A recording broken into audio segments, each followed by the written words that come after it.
Oh. Zviza sei? Tangu kwatanuka zviza muri kuona zvo. Ndozoita munhu akakwatanuke. Makwatanurwa neko. Makwatanurwa neko. Atina kukwatanurwa neko iyo zuva rikudo pizanzirika. Fanike tichidodziya showe zviri. Chinyatsoidzisa. Muchidzisa chi? Nomuchidzisa chi? Ketevu, brand ketevu. Nemapisa akuri kuita. Shamari, kuhanzi mazvondo akanatsoparwa anonatsoda kunatso. Hanzi robiwa refresh hanzi kana kuti ngoka 10 time is 10. Saka zviri kungoto unoona matimu chipisa. Hanzi no refresh. Saka Ore. But inasonya sobata nyaya yako kuti. But vawazi mista chirungu ira saka apa uda zoti chikwa. Aba wewe wataje to nzwisisa ndikuona. Matongosanya tofungisisa ngosikana tongosanya to nyatsoteerera papanda tawo. Parkerson uyasofambidzana nemukomana. Ndine makwestions hobo especially nhasi nekuti gunda chii. Aiwa inini aisiri inini manje inini ndotobvunza unda tozozonzi hanzi tanga tasvika pajabhuna andikuona hanzi clinton ari pajabhuna tangonzwa vakadaro aiwa pana patinament yacho. Alright. Jabuna kubasically kwa explain last time. Kupi.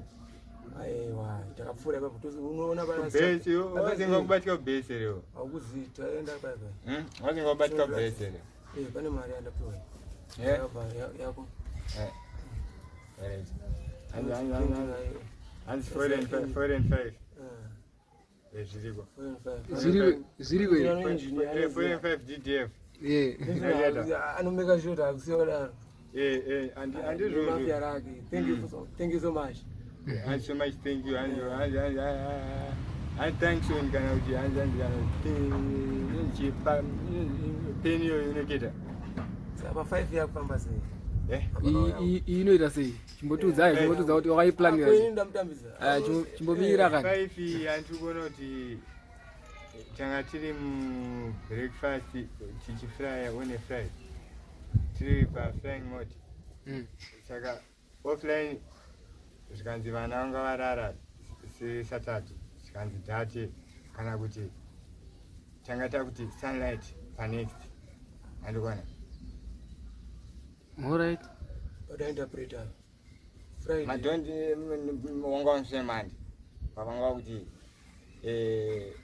kunge mabagu. Tichiri pa $5. Tanzi tiri pa 5. This guy's budget yake $5. Aiwa. Hanzi. Straight from Ziriko Quinta by order. Aiwaze. Saka waisatozoramba. Kuti mubvunzo ngwabvunzwa tikange hanzi kungoti pamwe pacho unotozotadza kukunda usazofungira kuti vamwe vanenge vakarohwa nekunda andikuona wataura malast weeks andazo saka ukaona vakomana kana vari mumunda vachiti vari kuda kusakura zvavo hanzazofungira kuti vakarohwa negunda unza handi Wedzera chitra kubata bantu winzwa. Iwo wangozvida bata manje. Wangotora nguva isa. Yo pakazinge panzi. Vange vakazinge vati tatu batana. Vakazinge vati tatu batana. Asitanga tatoti. Tatoti chi? Chikanzi vanga vakati toita zvekupetana here tikati pari kuda wenhova here. Kupitana maoko, kupitana kwa wibva. Saka vakazi namba dzichi over urikuona. Namba dzichi over.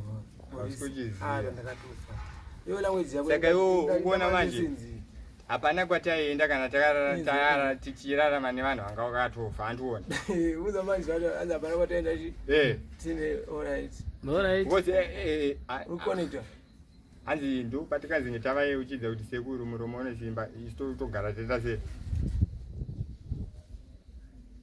Mogara maita taroera bhora mberi tata kuti $5 tarongedza mneti $5 kufamba sei hanzi chakana mabuja Okay. Tato no ujosa usanyeperu uita kamba yake Hapana. Kubvunza izvozvo. ndaunzwa kachida kuti hanzi Aende yake. Ndatomubvunza seshamwari yangu kuti sakaita sei pamari. obvious. Indona umuzoti yangu ndakaita sei. Saka ndopakazi ngepatowazuwa ndikamubvunzo manje futi waiziya kunzi mumwe akazinge atanga zvake tanga tanzunguti pamwe pacho angabvunza kuti mari uchada kunoita sei asi sezvo zviri izvo zvinenge chingunzi aya because yakachibvunza kuti hanzi hapana dhora rake aiwa mira tinzwe imira aya tanga hanzi yakanga yakangwara yanga yakaita sei yange yatotenga serivita ndoka yakazoonekwa label iyoyo yenest vamwe vakafunga kuti chispika Atikuona. Ngwara tinga label yeserevita chi. Saka hanzi yange iri Digford ndo zita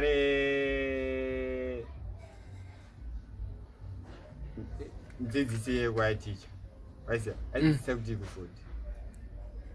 Okay. Alright. Achikete chikoro chanzi Digford. Ndichikete ndechipi? Achikete. Andichikete. Chikoro chanzi Digford. Chikoro kumarondo. Chikaya Digford. Mawani. Alright. Waisiya. Aiwa zviri Sando tsvagira mari dzemaschool fees nemachichi waisiya. Zvanzi sipo. Satatora zverengi shamari. Mawani. Mawambi. Sawuela bebe. Kuba ndeti madona 5 aya.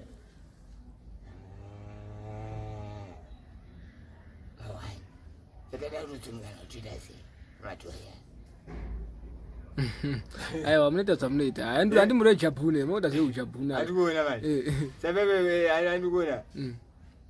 Ni muri Jabhuna aiwa chamali magermani raitamba kukata ndakabuditswera kukata aitamba nyemba kukata iwe bora ironerewo bhora ndairiona vakadzorerwa kumba asi bora weronere nyemba ka because ingadai yaigona ka ingadai ichiriko izvezvi Anza kusutengeswa bia. aiwa hanzi mvura dzeugeza ukona but mvura yangasiko kati but kanzuru manje ukona ikunonoka kuvhura mvura manje ukona matenga arinonoka kuzara andikona nyaya yetaure papo but yange iri nyaya yekuti vamwe vangari panext kuona label remotikari inonzi Toyota kana Tomagaya kana kuti vamwe vafungira kuti akwamagaya Atikazi stay humble wenda fit vamwe vachifungira kuti nekamunda futi Shamari.